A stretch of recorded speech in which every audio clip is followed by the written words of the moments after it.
The Skin I'm In by Sharon Flake, Chapter 25. I lay awake in bed 3 whole hours before I sneak out of the house to meet Shar. I keep trying to think of some reason I can give Shar for not showing up. A good reason that Shar will buy, so I won't get my butt kicked. But I'm too scared to think straight, so I put on my clothes and go. It's still kind of dark when I get to school. During school hours, the front door is locked and kids have to be buzzed in. But early in the morning like this, when the janitors and the folks who do the cooking are just making their way in, the door is unlocked. We all meet by the side of the building and make sure it's clear before we go in. I'm trying to tell Shar I don't think I want to do this, but she ain't listening. She's telling me to be quiet and to get going inside. Raina, as stupid as she is, lets the door slam shut behind us. "Who's there?" the janitor yells from one of the classrooms. We don't move. All four of us stand there like dummies, ready to be caught. Lucky for us, the janitor ain't much worried. He doesn't bother to come and see what's the matter. He just turns up his portable radio and starts singing.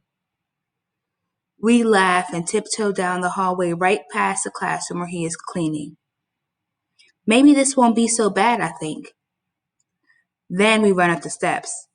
Shara's high heels sounded like hammers banging nails whenever she takes a step. You would think Miss Saunders would lock up her room like the other teachers do, but she doesn't. She told us once that this was our school, and we needed to take responsibility for it. That if things got destroyed, it was us that missed out, not nobody else. Miss Saunders has redone her classroom, like she does for every new book we take on. Monday, we start Ali Baba and the 40 Thieves. Her classroom has got about 100 ribbons hanging from the ceiling. Sheer puffy curtains are tacked to the walls. The room is full of purples, pinks, and greens. All them colors and curtains make the room look soft and safe. Our desks are pushed up against the back wall, and lots of pillows, like they sit on in them Arabian movies, are scattered all over the place. Shar throws herself down on the pillows and stretches out like she's going to be here a while. Maybe we should go, I say. Miss Saunders has just done the room over. She's going to kill us for messing it up. Shar rolls her eyes my way. Payback has got to cost something, she says, laughing. I take a long, deep breath and look down at my clothes. I'm wearing the ones Mama made. Char's got a bag in her hand with the clothes she's going to give me today.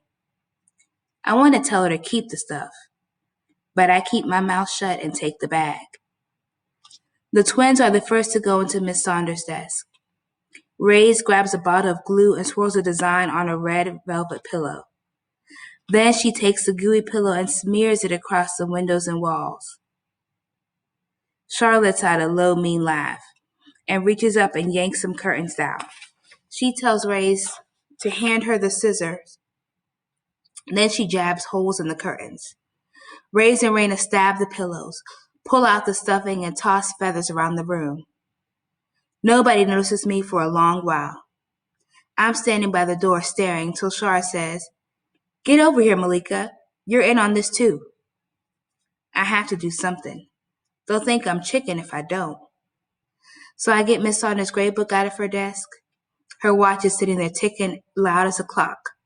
I close the drawer and erase a bunch of D's in the book. I put A's in their place. "Is that it, Malika?" Shar says. "You gotta do better than that. Get over here." She takes a lighter out of her pocket and hands it to me. She tells me to burn the pile of money on the table. It's not the kind of money we use in this country. It's some foreign money, with puffy-headed kings and queens wearing tall collars. "I want all that money gone," Shar says, heading back for the desk, digging around inside. I don't move. I stand real still. "You hear me talking?" Shar asks. She digs around in the desk drawer, shoves something in her pocket, and dumps the drawer on the floor. "This ain't right," I whisper. Shar grabs hold of my hand and says, "Do it, or I ain't never gonna bring you no clothes." I shake my head. "No." You protecting Miss Saunders? Char wants to know. You protecting that hussy? Why? She don't like you neither. All the time making a fool out of you in class. You stupid girl. Do like I say, or I'll do something to mess you up. I don't say nothing.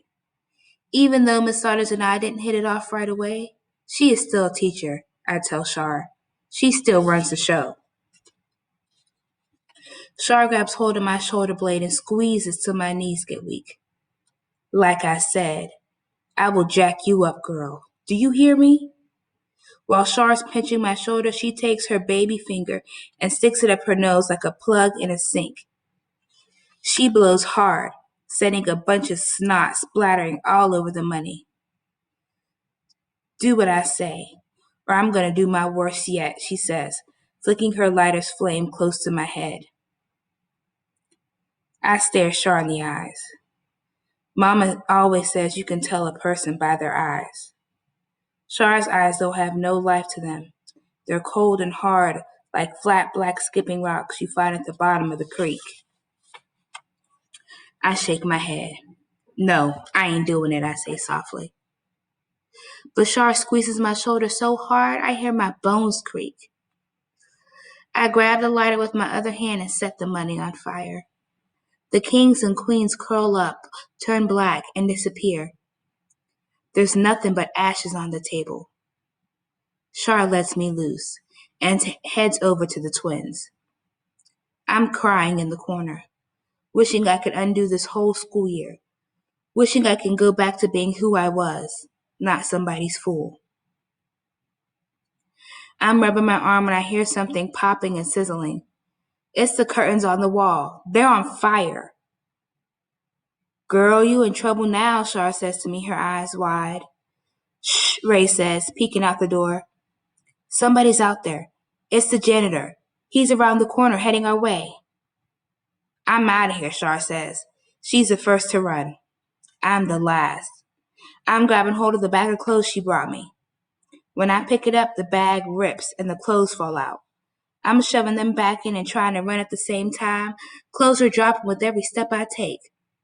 The janitor is yelling my name. Malika! Malika Madison! What you doing here? Oh my Lord. What have you done, girl? I run down the steps, 2 at a time. I fall down and bust open my knee. When I'm out of the building, Char and the twins ain't nowhere in sight. It's just me out there, and fire engines from the station house around the corner coming to undo what I just done. Rain is coming down and plucking me on the head. I look left, then right, and finally run home, crying my eyes out.